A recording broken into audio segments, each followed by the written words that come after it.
Yep, it's that time again.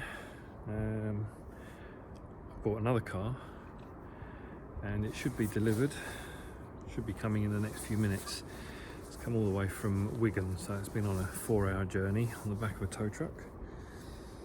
And I finally got another E90 3 Series, and this one is a manual 330i pre-LCI, and maybe it will replace our Passat. Got it at quite a good price. Needs a little bit of work. It's got some mods which the probably not the previous owner, I think the guy before that did. Previous owners had it for, the guy I bought it from had it 7 years, and it needs some work. It needs new M Sport wheels because it's got some SE wheels, I think, that might be 5 Series wheels. So I've got another set of 17-inch M Sport wheels to go on it. Finding 18s without cracks was just a nightmare. So for now, set 17s. I've got a set of original front grills that I had on a brand new E90 back in the mid 2000s, which I still had in my shed. So I'm going to put those back on, and a few other bits. It needs the interior cleaning, and it's the same colour interior as my Alpina. So yeah, looking forward to this coming. Oh, and it doesn't run, or it runs and then it stops. So I think the DME ECU under the windscreen may have been flooded, and yeah, it's not working. So it's probably going to need a new one of those. But can't complain. Paid £850 for the car, so haven't seen it yet though. Fingers crossed. Anyway, it's going to be here in a minute. So here it is. Well, they are actually 5 Series SE wheels.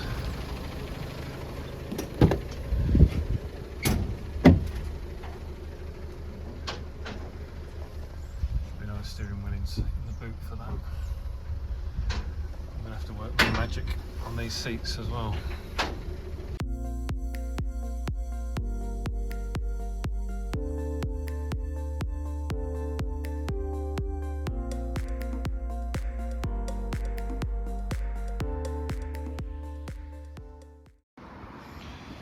So apart from those 5 Series wheels, another thing to spot is it's got xenon lights on this side,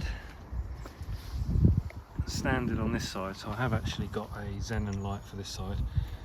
That looks like it's just a tape. I thought maybe it was paint. Actually, it might be. I'm not sure what that is. I'm gonna have to look at that, but it doesn't matter on this light. But definitely want to get it off of here. Grills, don't know at the moment. I might put the standard ones back on for now. I've also got the number plate plinth, putting that on, which looks better. I always prefer it to those. And it needs a damn good clean. It's been sat around for a while. Take this off as well. Try and get it back to standard. Okay, so it's the next morning. It's been on charge all night. Seems to be only taking about 2 amps. So let's just take this off charge and see what it actually does. Let's give it a go.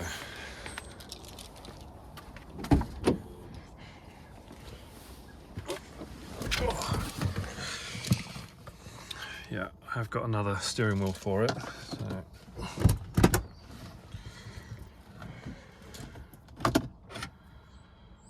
okay, power.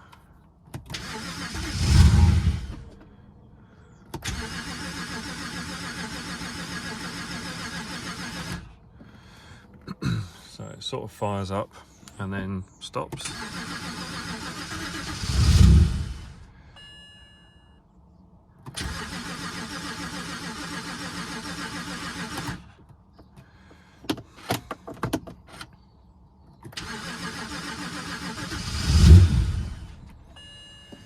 So I just put my foot on the accelerator then, and it did give a little bit of an extra blip, but okay. So I think first thing to do is under there is the DME module. That's possibly fried from being flooded, but at least I've got power now, so I can plug it into my diagnostics and have a look what's going on. Let me put the ignition on. So I've got radio.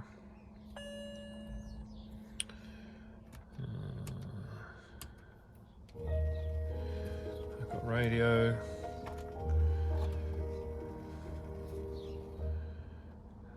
Aircon's on.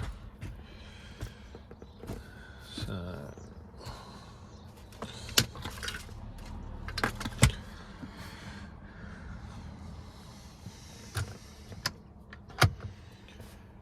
yeah, obviously it does need some cleaning up, but headlining's in good condition. Being an early one, it's got these covered in the same material as the headlining. After about 2006 they stopped doing that and they were just plastic ones. So okay, I think the next thing is to have a look and see whether there's a load of water down in that corner. You can see there's a lot of leaves and debris there, and this is the problem. It all gets blocked up, and in there, I'm pretty sure it's in this bit. I can't remember 100%. It's so cold at the moment. It's not really what I want to be doing in this weather. Don't even remember how this comes off, to be honest. It's just these little clips.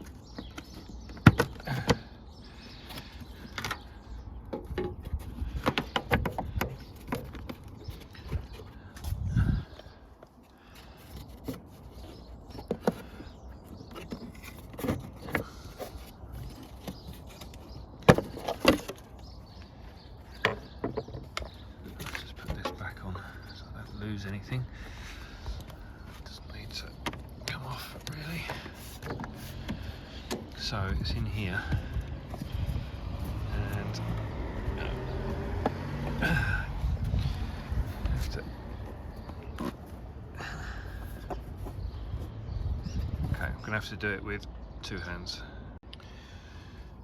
So realistically, I'm not going to get that off unless I take pollen filter thing off and remove the scuttle panel. So I'm not going to do that at this precise moment because it's bloody freezing. So I'm just going to put that back on and have another go at that once it's a little bit warmer, because it's like -2 at the moment. Finally, a bit of warmer weather, so I can possibly do some stuff on this. Don't think that's staying on. I'll be taking that off. I might put something else on there, but I'm not leaving that on. And I want to remove these. And I want to get the ECU out from under there so I can see what's going on. That's better. Get rid of the wind deflectors. Right, I need to get the ECU out from under here, which means taking this scuttle off, that whole section. It's still windy, so I'm going to do it off camera and get that out, because I need to get the part number off there to send off to someone to check on that. Looks like someone's already been in here before, so right, let's get started. So I've got the lid off. Now, I don't know if you can see down there, there's some water.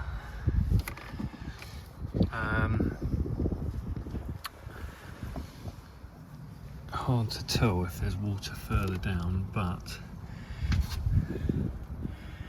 I think it's this one I need to get out. So I just need to unplug that and then get that out. But you can see there's water on top for sure, and it wasn't actually connected. One of these was missing, so I'm assuming that water's come down here and got into that. So let's get that out.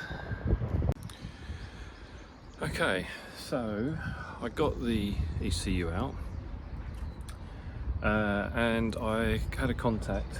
I was recommended someone who checks them and can repair or at least maybe not clone but reprogram a new ECU. So when I took it out, it didn't really look like it was water damaged, but I sent it off. It's 30 quid for the testing, and it's come back as fine. So there's no problems with the ECU, which is a good thing. The problem is now, where is the issue? So what he suggested I do is check the injectors one by one using a multimeter and just see if any of them have got a short on them, because if that's the case, it's probably sending a signal to the ECU to say there's a short, and yeah, it won't let the engine start. He did think it might have been the inverter in the ECU, which is common, which apparently provides, I think, 74 volts to the injectors, but I think that was on the assumption that this is the direct injection N53, but this is the N52, which isn't direct injection. So yeah, let me check that, and if that is the issue, I think I can get a whole set of injectors for about, or reconditioned ones for about 160 quid. So if that's the case, I'll just replace them all. So let's get testing. So I've taken the engine cover off, which was only 5 little torque screws, and there's the injectors along there. So I'm not sure if I can get to the plugs without taking this fuel rail off. Well, probably have to take this off. The plugs are probably under there. So I've got to the injectors. I'm going to have to probably take the fuel rail off, but just noticed this earth cable is broken. I wonder if that could be causing it. Okay, just put a bit of tape on it. That might not do too much, but might give me an idea.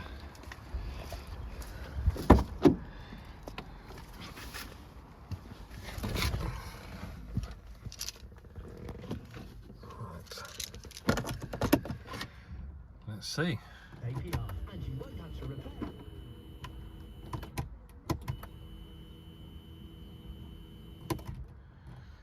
Yeah, that's interesting. I'm pressing the clutch down.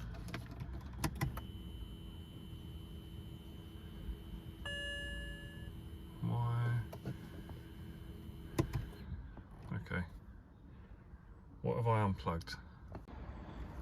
Okay, as far as I can see, I've got the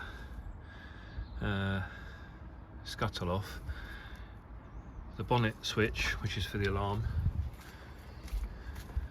and the plug for the air quality sensor, but nothing else has been taken off. All I've done is connect that up. This I put back in. I haven't got an ECU, have I? Idiot. Right, ECU's come back again. I've fitted the new earth strap. So this was tested, cost me 30 quid, came back as fine. So there wasn't an issue with flooding or water damage. Can't even remember now. what was in the video. I think I did show you that the strap was broken. So yeah, we're a week later now because I've only just got this back. Let's put it in the car, test it out. So there's the ECU back in place. Literally only took a couple of minutes. Let's put this cover will go on top, and just gonna, in fact I'm gonna try it first. Let's go and try it.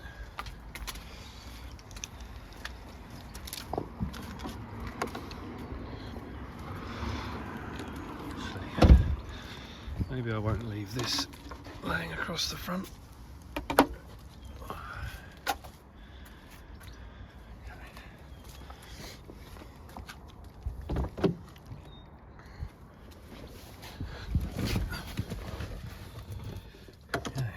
Key in.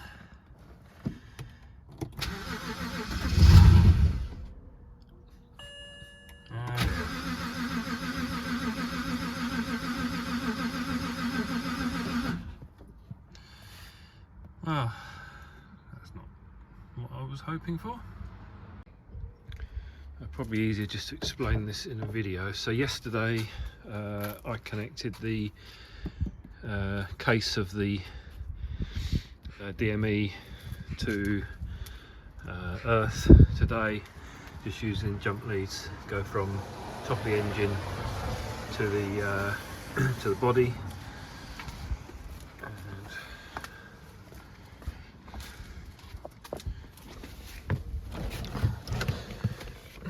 Right, let's give this a go.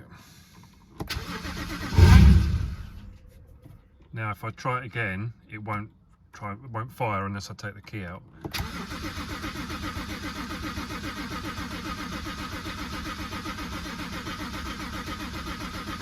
And it'll keep going until I stop it. If I take the key out, put it back in.